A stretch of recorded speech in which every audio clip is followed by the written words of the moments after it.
You're listening to Dairy Voice by Dairy Business News, a podcast exclusively for the dairy industry.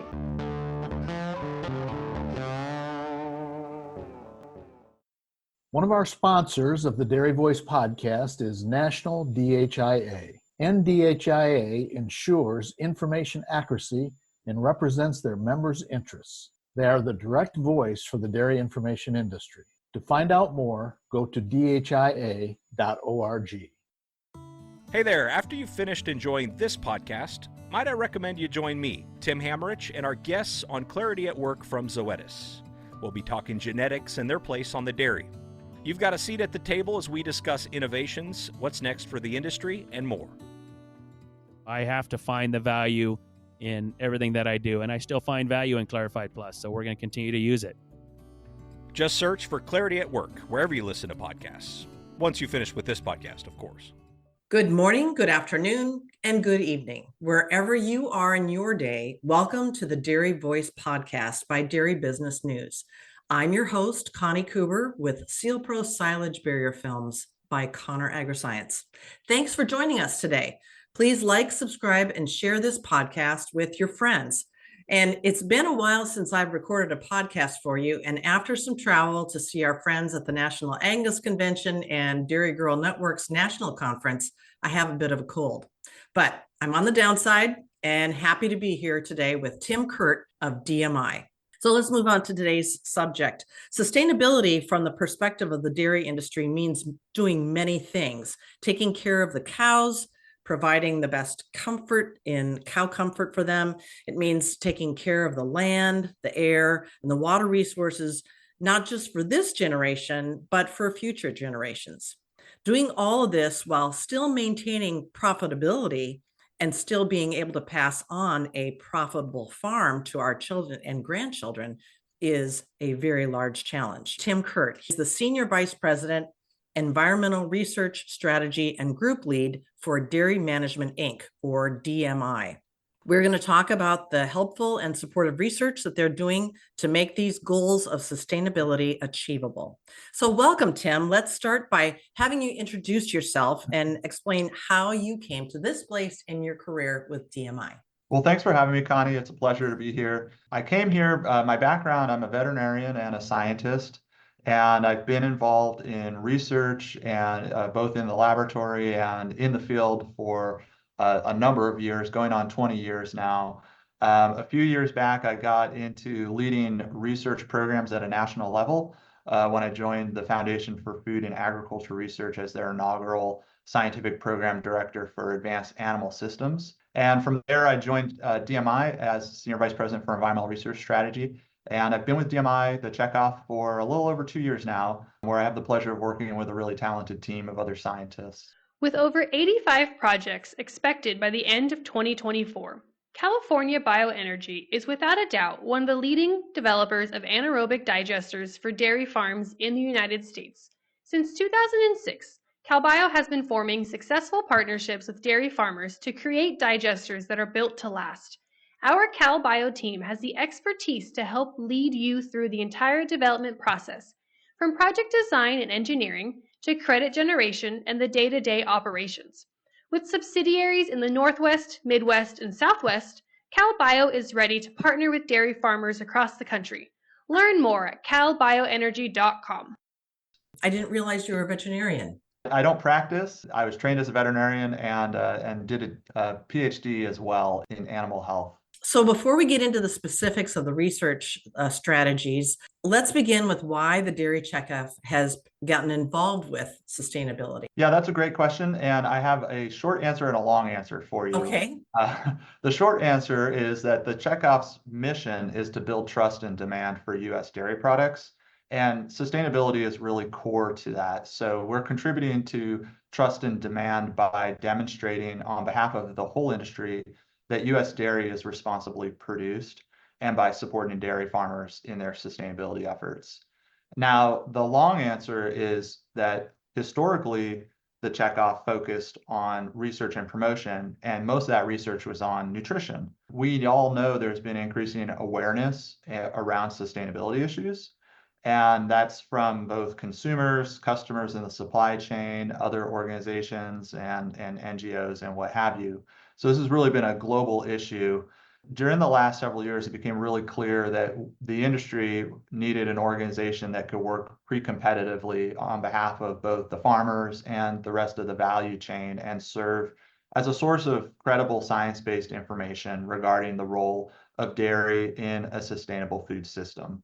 So that really fits nicely with our previous work in nutrition, and again, building that trust and demand for dairy. The checkoff really fills that role. We ensure that farmers and their advisors, as well as other companies and customers, have access to that credible science. And we understand that farmers have a lot on their plates, and keeping up with environmental science is a full-time job.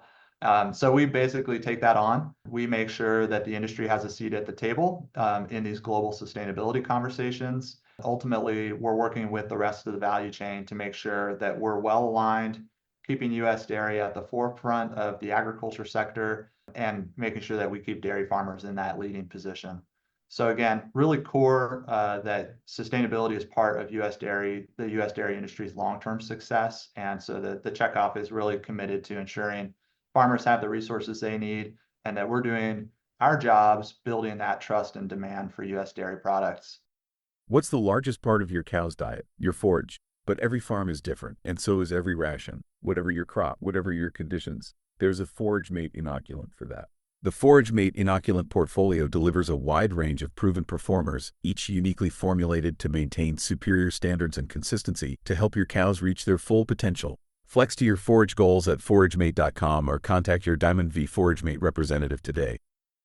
Maybe could you quickly explain for our listeners who might not be aware of what checkoff means? What, in a short form, what does checkoff mean? The checkoff is another way of referring to a commodity board program that is investing at a pre-competitive level on behalf of all of the producers that are contributing into it. So it's essentially a trade association, and we do marketing, promotion, and research work on, again, at a pre-competitive level on behalf of that entire industry. Mm-hmm. So like there are actually checkoff organizations across the agriculture sector, across many commodities. DMI manages the dairy board, research and promotion board's work. So now that we understand the why, let's talk about the how. How is Dairy Management Inc. engaged with conducting research? This can really, the way how we work can really be described as well. I take two approaches to this. So one is trying to attract and keep the best scientists here working on behalf of U.S. dairy farmers that we possibly can.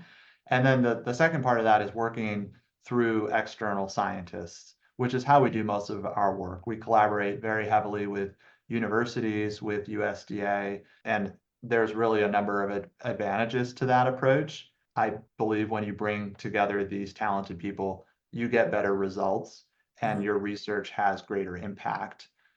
There's a couple of other advantages as well. So when we work with other organizations with common interests, we end up getting better alignment with external organizations, which is also really important.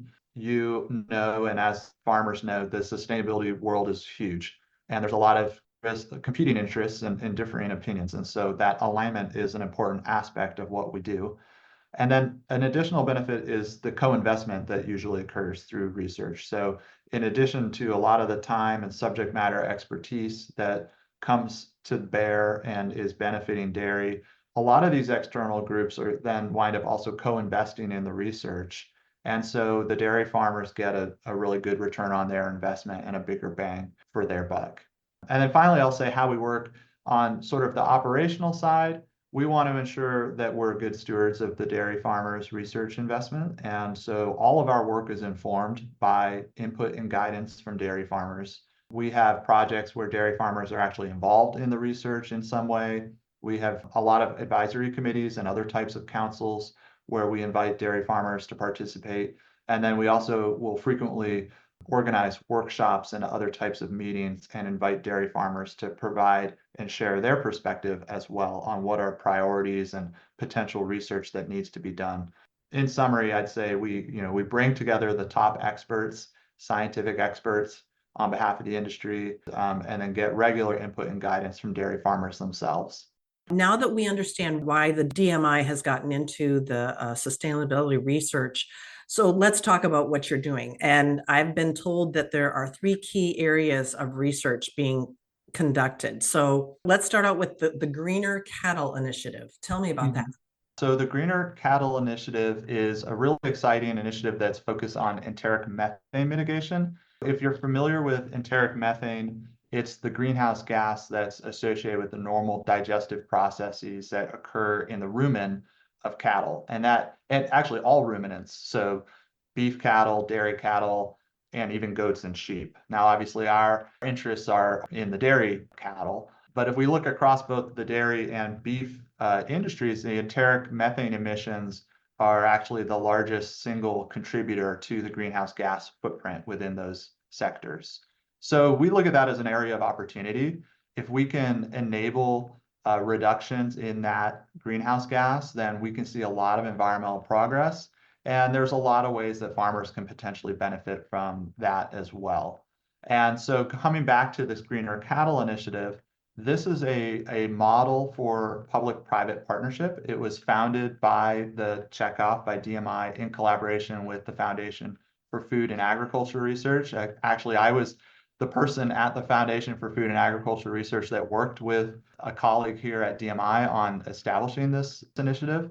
And it's a really interesting model because it's essentially a consortium of 11 different organizations that represent different segments of the beef and dairy value chains. And what these organizations do is they pool research investments together as a group, and then they collectively decide on what types of projects address the highest priorities across the industry, and then they fund those projects. So it's very industry oriented. It's a really great way to partner and to leverage our investment in research. And we can typically go after larger and more ambitious projects because there's a sufficient number of partners that are participating. Get your Sealpro silage barrier film today. Protect the seed, fertilizer, labor, and expensive inputs that you've invested in. Choose best-in-class Sealpro now in 3 different versions: traditional 2-roll application, our new co-rolled application, and super simple and wildly successful 1-layer film, Sealpro 1. It's easy to buy, easy to use. Contractor covering? We'll work with them. Learn more at sealprosilage.com. That's SEALPRO silage.com. Family owned and operated for over 25 years. 559-779-5961. That's 559-779-5961. So just to give you a flavor of what this program has achieved to date, it's been very successful in its goal of funding research. The original goal was to support $5 million in new research. They actually met and exceeded that goal as a group last year, making a total research investment of over $7.2 million. That, by the way, is an over 10-fold return on investment for the dairy farmers that have ultimately contributed towards this. And they've actually moved on and have a whole nother suite of projects that they're considering now as well. So we won't go into those details, but just to give you an idea of what types of projects they have supported, they've supported a very large project on genetic selection or breeding for animals that are low enteric methane emitters. There's another project that looks at energy within the rumen, energy flows, and how we could potentially capture energy that's lost as methane and turn it into fuel for the animals, which would be a huge benefit for farmers. And then there's a new project that's focused more on discovery of new types of methane inhibitors. So kind of more on that discovery and innovation space. I think this initiative is really an innovative way to work with others across the value chain to support research and to address these gaps. When the program started, there was actually no organization that was supporting research in this area on this topic. In the 3 years or 4 years since this initiative launched, we've seen a lot of activity now where we have USDA has made a number of grants in this topic area. We've seen other players like the Global Methane Hub, become very, very active in this area too. So we were there at that cutting edge and working across the industry to get this started, and definitely support and appreciate all the other groups that have come along and are now making investments in this space as well. One last comment on this initiative. Sometimes farmers will express to me a little bit of concern about enteric methane emissions and research related to the rumen. So just want to send them the message, if they're listening, that we do place a really strong emphasis on animal health and safety. Those are non-negotiable from our perspective at the checkoff.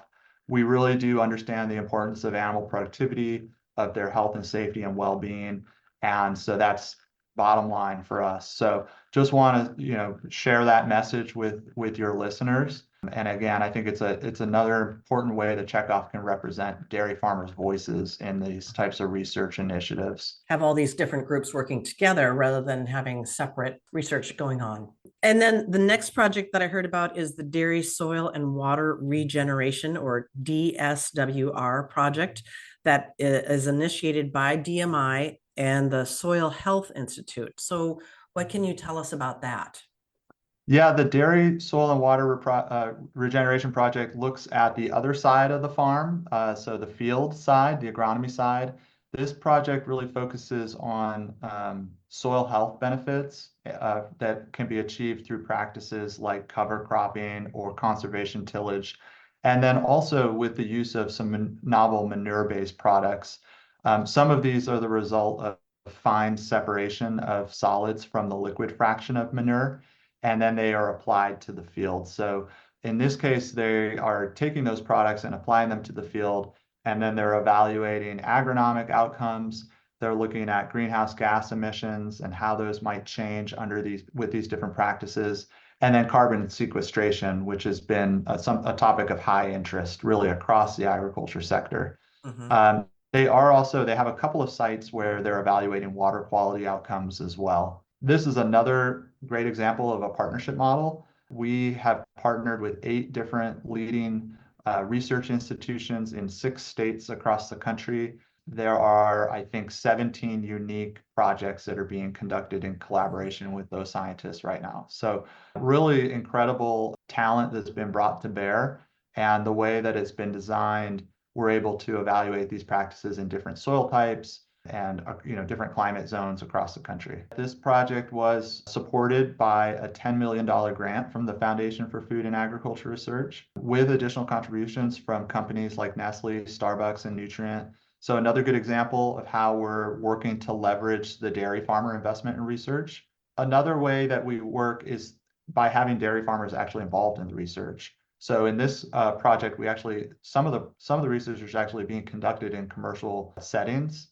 That's a really great opportunity. We are able to test some of these things in a real working farm, and then have input and the ability to learn from the farmers themselves, which has just been fantastic. They know that these types of projects take quite a long time when you're looking at soil health and carbon sequestration. So this project is a little bit longer. It's a 6-year long project, and we're about halfway through. So we're still analyzing a lot of the data, but we are seeing some really promising initial results. The National Dairy Farmers Assuring Responsible Management, or the FARM program, recently launched the Environmental Stewardship, or ES version 3, helping farmers understand on-farm greenhouse gas emissions and reduction opportunities like never before. What role did your team play with this update? Thanks for that question. So I'm going to refer to that program you just mentioned as Farm ES for short, because that's a mouthful. First, I want to thank National Milk Producers Federation and NPF for their partnership on this. This has been a great example of a handoff where we've been involved in the research, and then they've taken it and implemented it across and made it available to the industry. So it's been just a great partnership with NPF all along the way.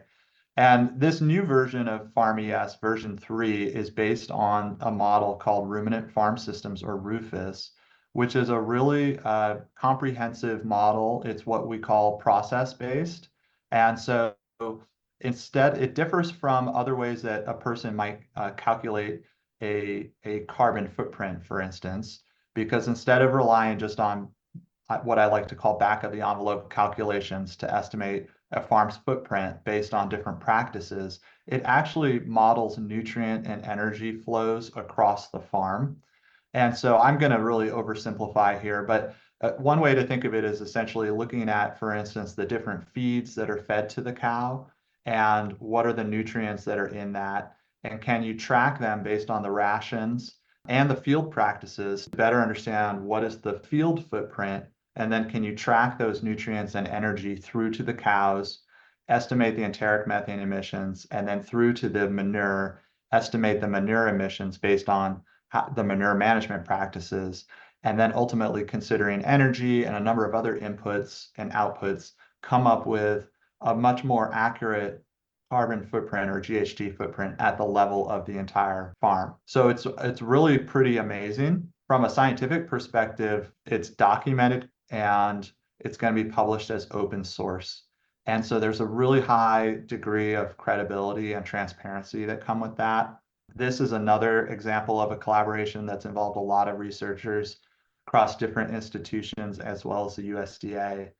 And the reason why dairy farmers are really excited about this is really, I think, the first tool that's custom fit for the dairy industry that enables farmers to understand their footprint. And what's really exciting is that this new version with Rufus enables what we call scenario planning, where a farmer or a farm advisor can actually simulate different practices and scenarios, see what the outcomes will be, and then consider whether or not those might work for their operation. So really just kind of an incredible change in what's possible.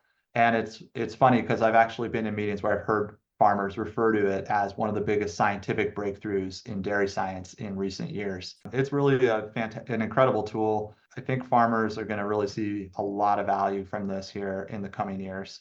Obviously, we're really excited, really glad to be working in partnership with NMPF and that research, seeing that research be implemented and made available as a tool for the industry and in this relatively short period of time, something as a scientist that's really gratifying. What's next for your team as far as research goes? We have a lot of things in the pipeline, as you might imagine. So we do have some work ongoing with this ruminant farm systems model. We're hoping to build a new economic model into it that would not just look at the environmental outcomes, but also give farmers some idea of what the costs are and the potential return on investment with different practices.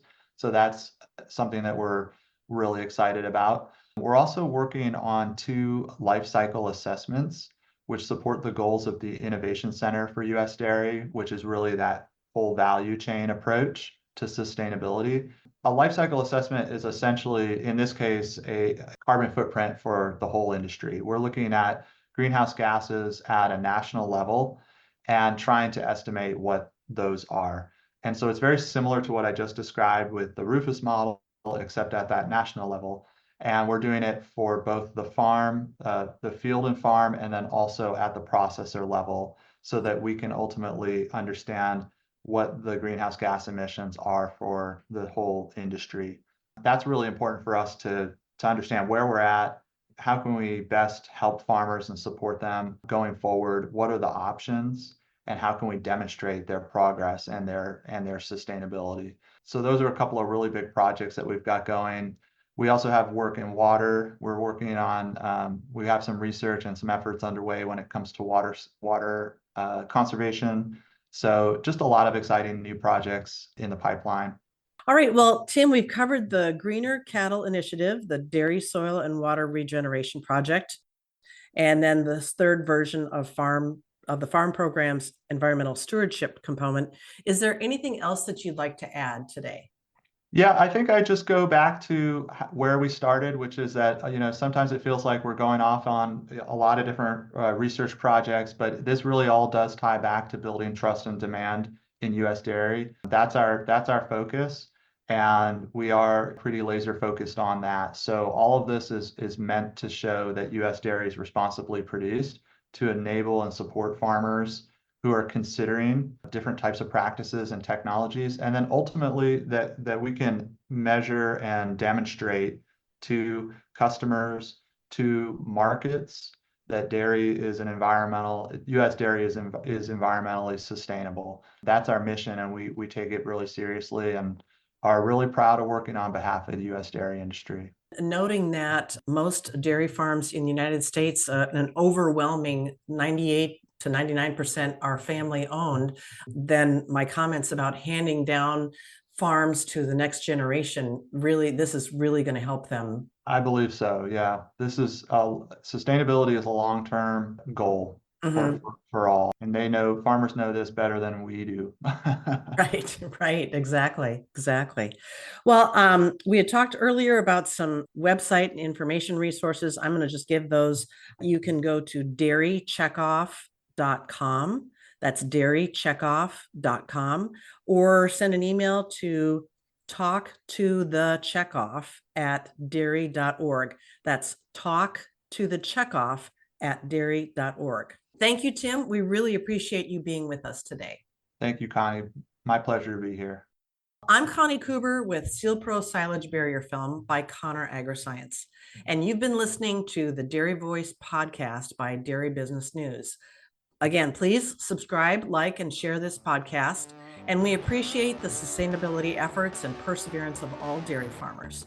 And as we head into the holiday season, please stay safe and stay well. Thank you for listening, and we'll talk again very soon.